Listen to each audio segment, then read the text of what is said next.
Mametron, ngi-head girl so angishare camera. Awenzeni? La kusesikolweni la.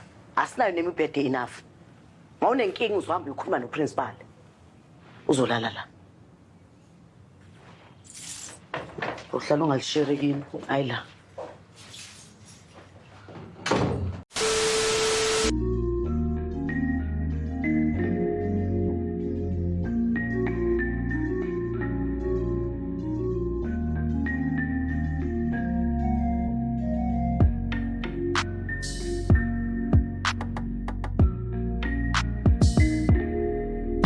Hello everyone, welcome back to ASR, African Stories Realized.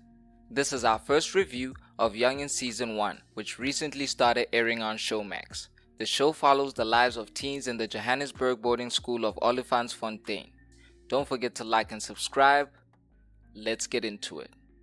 Episode 1 begins with an introduction to Olifantsfontein and its rowdy students who are returning to school after the holidays.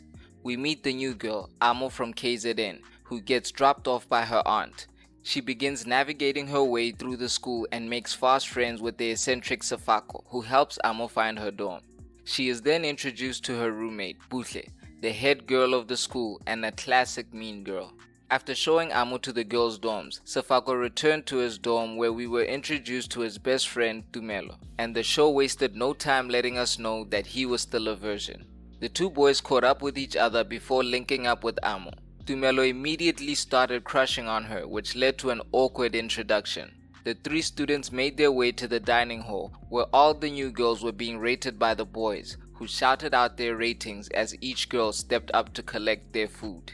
When the nervous Amo finally stepped up for her plate, she began receiving low marks like the girls before her. But the episode ends with one of the boys, Kaya, stepping up to defend Amo, rating her at 10 in front of the entire dining hall of students, including his girlfriend Buhle, who is Amo's roommate.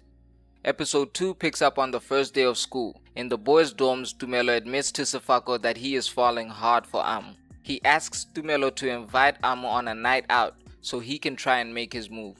We also find out that the young version is bold enough to sell weed to his peers on campus. Meanwhile, in the girls' dorms, Amo gets a rude awakening. She wakes up late, and after being forced to take a cold shower, she discovers that Buhle had hidden her uniform in a cruel prank. Amo eventually found her uniform and joined Sefako. She asked about Kaya, but Sefako warned her that he is Buhle's girlfriend. The pair then went to watch soccer practice, where Kaya presented Buhle with a rose after scoring a goal. Buhle then invited him over to her room. However, when Kaya arrived at the dorm, he found her roommate, Amo. The two had an awkward interaction before Buhle arrived and kicked her out. The episode ends with the matron asking why she found Amo outside the room whilst Buhle and Kaya were making out. Episode 3 picks up where the last one left off, with the matron questioning Amo whilst Buhle and her boyfriend were trying to get it on in their room. Amo was able to think fast and covered for Buhle while she got rid of Kaya. After successfully ushering the matron away, the two girls bonded, with Buhle giving Amo a makeover as they prepared for a night out with Tumelo, Sefako and Kaya. Amo even revealed to Buhle that she was still a virgin. The teens snuck out their dorms and made their way to the club where they drank and danced. However, Tumelo, who isn't a big drinker, quickly got sick, with Sefako helping him to the restrooms. Meanwhile, there was a moment of tension on the dance floor, with Amo and Kaya coming dangerously close before Buhle interrupted them. An embarrassed Amo made her way to the bar, where she was approached by an older man who offered her a drink. She declined, but the man was persistent, offering Amo some money to leave with him.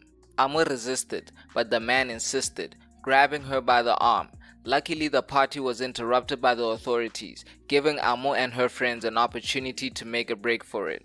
They escaped the club and made their way back to school, where all of them except for Amo shared about their toxic fathers. It is then revealed in a flashback that Amo's father murdered her mother, which is why she was not comfortable sharing with the group yet. The episode ends the next morning during assembly, when Amo is invited onto the stage by the principal so she can be introduced. However, we are all left in shock when Amo gets on stage and realizes that their principal is the older man who tried to pick her up at the club the night before. That was a strong premiere from Youngins. I like the main characters and it looks like they have a story to tell. One thing I don't like about teen shows is that they always make the teens stay in high school for too long as the seasons go on. But I believe the show has a plan beyond this, cause Buhle, Kaya, and Safako's secret boyfriend are all in matric, whilst Amo and Safako are in grade 10. This means that if the show goes beyond this season, some of the students will have to matriculate, and it'll be interesting to see how the show navigates that. Youngins looks like it has a lot of potential to be more than just a teen drama. It has the opportunity to tell a great coming-of-age story. The show is produced by Cheza Pictures, the same production company responsible for Outlaws and Adulting. So at this point, I can say I trust their production. I have no idea how many episodes have been scheduled for Youngins Season 1, but I'm here for it. We'll be back next week with another review. Don't forget to like and subscribe. This is ASR, for the love of African filmmaking and storytelling.